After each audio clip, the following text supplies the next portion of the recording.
I'm Sherry McDonald, and I'm the Executive Director for Hill Country Community Ministries. This October, we'll actually celebrate our 30th anniversary, 30 years of serving people in need. I've been here for 7 years, and Hill Country Community Ministries was founded in 1983 to help families in crisis.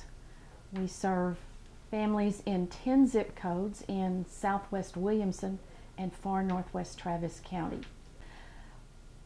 The food pantry provides food for families once every 4 weeks, once they have come through our initial intake process and we find that they're eligible for our services. And each food order is based on the family size. So if there are 2 people in the family, the order is made to accommodate them with approximately a week's supply of groceries, or more in the family. Obviously the food order is larger, so they are based on family size. We also operate a clothes closet, and we like to have new underwear and socks, but everything else is what we call gently used serviceable clothing. Things like we have in our own closets that we can share with others who need some clothing in either an emergency situation or people that are actually living in poverty. We also have a New Shoes for Children program in partnership with Payless Shoes. They provide a discount to us, and we are able to get gift cards and to provide each child in the family with a new pair of shoes, as long as we have funding for it. Right now we're short on funding for that program and could use more funding for that. One of the things that is perhaps surprising to people is the fact that we do have pockets of poverty in such an affluent area, or what's considered affluent. Obviously Austin is considered one of those affluent areas, and we have certainly fared better during this economic downturn over the last 3 or 4 years than a lot of places around the country. Central Texas has sort of held its own, and we've still had businesses coming in, although we were hit hard as well because of that. And it is an ongoing situation. Our numbers have increased over the last 4 years. I would say about 4 years ago we were serving an average of about maybe 300 families a month. We're now serving an average of 450 to 500 families a month. That's some 1,500 individuals every single month. We can always use food. About half of the food that we distribute to clients is donated. We get the food through churches, schools, businesses, organizations, individuals. The schools and churches and businesses will conduct food drives for us. And like I said, we get about half of the food donated to us that way. We have to find resources to purchase the other food that we need to keep up with demand. We are partners with Capital Area Food Bank, so we're a partner agency. A lot of people think, well, we can just order food from Capital Area Food Bank, get all the food that we need, and while they're a wonderful partner, they're limited sometimes on the amount of food they have as well. We do pay a small maintenance and handling fee, so it's not free to us, so we do need those additional funds to purchase supplemental food so that we have enough food for all of these families coming in. And then we do purchase food through our partners at HEB as well. Just through our little food pantry here, we distributed more than 450,000 pounds of food last year. It's hard to believe that we're able to do that, but it's because of the generosity of this community and our faithful volunteers that we're able to do what we do.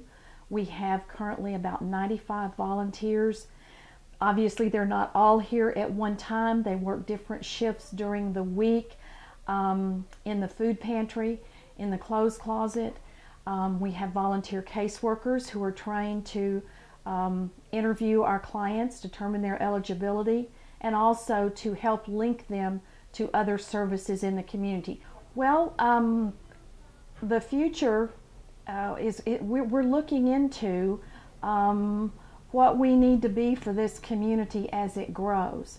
Quite frankly, for the last 4 years, we've just had our hands full trying to keep up with demand in the community because our numbers were growing 10 to 15%, sometimes as much as 20% year after year during this time. So just trying to maintain our services for the families in need, and we've never had to turn a family away, has been our primary focus.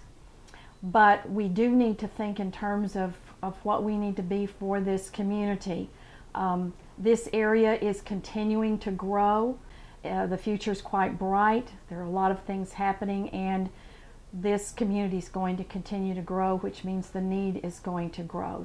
Summer is especially challenging for us.